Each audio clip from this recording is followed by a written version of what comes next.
A political who's who attended former President Jimmy Carter's state funeral this week. That includes several presidents who were elected by emulating his dark horse campaign strategy.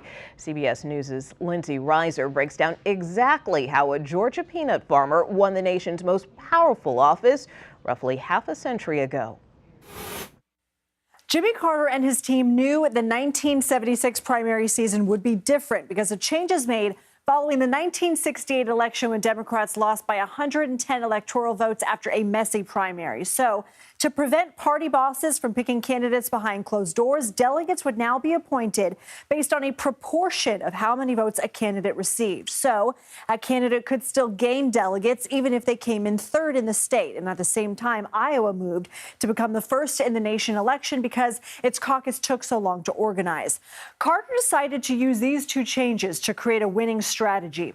The year before the election, he campaigned in 250 cities across 40 states, and he aimed to get as many votes as possible in every single state instead of just winning all the delegates in a few big ones and ignoring the rest of the country.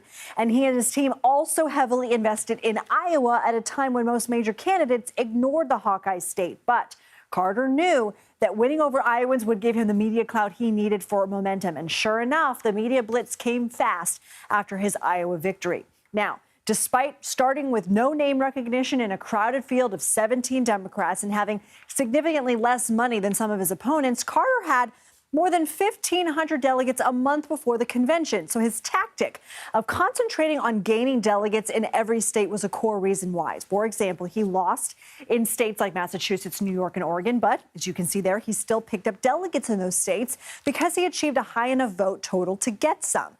Add all of the small gains along with delegates from victories in places like Texas and Michigan, and you get a presidential nominee. Now, Carter's dark horse victory revolutionized primary campaigns. Future presidents have used it to great success. Fellow Democrat Barack Obama shocked the political establishment with his Iowa win, and he used that momentum to succeed in other primary states while gaining delegates in the races he lost, ultimately propelling him to the presidency just like Carter. And the strategy also worked for President Donald Trump in 2016. He lost Iowa, but won every other early state before Super Tuesday, which helped supercharge the political narrative around him. And that is what helped keep him in the neck-and-neck race for delegates with Senator Ted Cruz until Trump ultimately came out on top.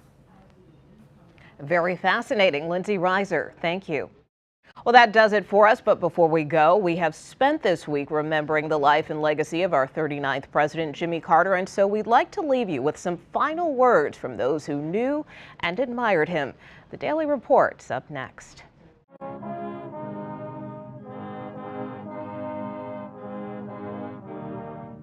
But his life was also a broader love story about love for his fellow humans. A great man who did a lot for this country and really showcased a true model of leadership. He sought to take to the White House what was in him. He did Habitat for Humanity and the Bible study for kids. Why do you think that's important? So that other kids can grow up to be more like him.